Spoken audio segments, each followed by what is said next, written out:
একটা ডোরাকাটা বিড়ালের বাচ্চার একটা বড় দানব আকৃতির কবুতর ছিল। বিড়ালটা রোজ সেই কবুতরের জন্য খাবার আনতো। একদিন সে মাছ ধরতে যায় নদীতে, তারপর সে একটা কুমির পায়। সে কুমিরটাকে ধরে সে বাজারে নিয়ে যায় বিক্রি করার জন্য। তারপর সেটা বিক্রি করে অনেকগুলো টাকা পায়।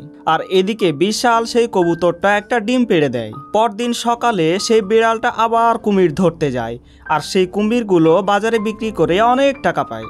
এদিকে দেখতে দেখতে সেই কবুতরটা অনেকগুলো ডিম পাড়ে, আর সেই খুশিতে সেই বিড়ালটা প্রত্যেক দিন একটা করে কুমির নিয়ে গিয়ে বাজারে বিক্রি করে আসতো। আর সেই টাকা দিয়ে সেই কবুতরের জন্য ভালো ভালো গম, ভুট্টা এগুলো কিনে নিয়ে যেত।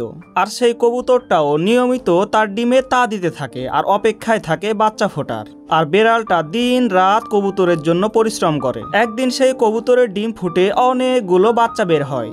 বাচ্চাগুলো পেয়ে কবুতর এবং বিড়াল ছানা অনেক খুশি। আস্তে আস্তে বিড়ালের বাচ্চাটাও বড় হয়, আর তার কাঁধে অনেক দায়িত্ব পড়ে, কারণ এতগুলো কবুতরের বাচ্চার জন্য তাকে খাবার সংগ্রহ করতে হতো। আস্তে আস্তে সেই বিড়াল ছানাটাও অনেক পরিশ্রমী হয়ে যায়। তারপর থেকে মোটা মোটা কুমির ধরে বাজারে নিয়ে গিয়ে বিক্রি করত। আর এভাবে কবুতরের সাথে বিড়ালটির দিনকাল ভালোই যাচ্ছিল, আর বাজারে কুমির বিক্রি করে সে অনেক টাকার মালিক হতে থাকে।